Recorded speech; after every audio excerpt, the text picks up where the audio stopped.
ব্যক্তিগতভাবে এসেছি, কারণ এটা আসলে সরকার উপদেষ্টা হওয়ার সাপেক্ষ না।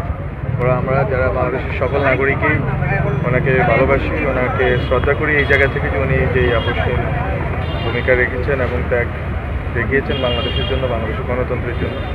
আমরা ওই শ্রদ্ধার জায়গা থেকে ওনাকে দেখতে এসেছি, আমি পার্সোনালি এসেছি। এবং ম্যাডামের অবস্থা এখন ডাক্তারদের সাথে কথা বলে যেটা মনে হচ্ছে একটু স্থিতিশীল এবং আরও সামনে আরও ভালো হওয়ার ওনারা আশা রাখতেছেন। আমরাও দেশবাসীর কাছে আশা বলবো যে সবাই দোয়া করেন। অলরেডি অনেকেই অনেক প্রোগ্রাম করেছেন, দোয়া মনিজাত করতেছেন।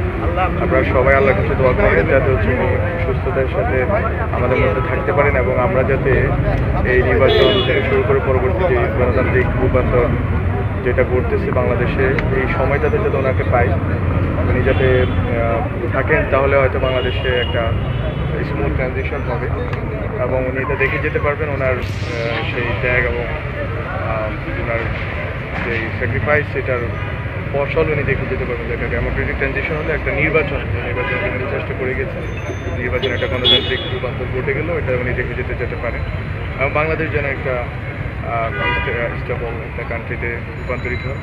তো এই জায়গাগুলো থেকে আসা এবং আমরা এই কামনা করি এবং দেশবাসীকেও বলি যে এই কামনা করেন আপনারা আল্লাহর কাছে দোয়া করে উনি যাতে সুস্থ হন। আপনাদের সরকারের পক্ষ থেকে দোয়া চাওয়া হচ্ছে গতকালকে অবশ্যই আমরা সবাই দোয়া কামনা করি ওনার জন্য। একটা বিষয় জানতে চাচ্ছি, তারেক রহমানের দেশে আসার বিষয় নিয়ে আমি কোনো বাধা বা কোনো অবশ্যই অনেকে বিশেষ করে অনেকে বলছে যে জিও পলিটিক্যাল কিছু প্রবলেম আছে, -4 ফর্মুলা এখানে কাজ করছে, এই বিষয়ে আপনাদের বক্তব্য?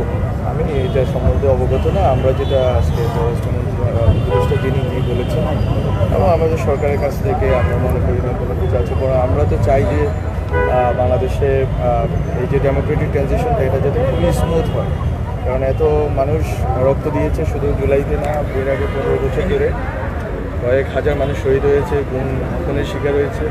ফলে আমাদের এখন একটা ডেমোক্রেটিক ট্রানজিশন দরকার এবং এই ক্ষেত্রে যত রকমের চেষ্টা সরকার করবে।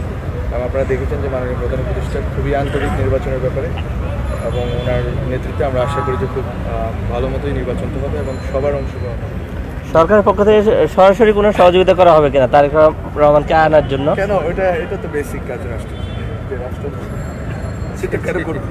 ওকে, থ্যাংক ইউ।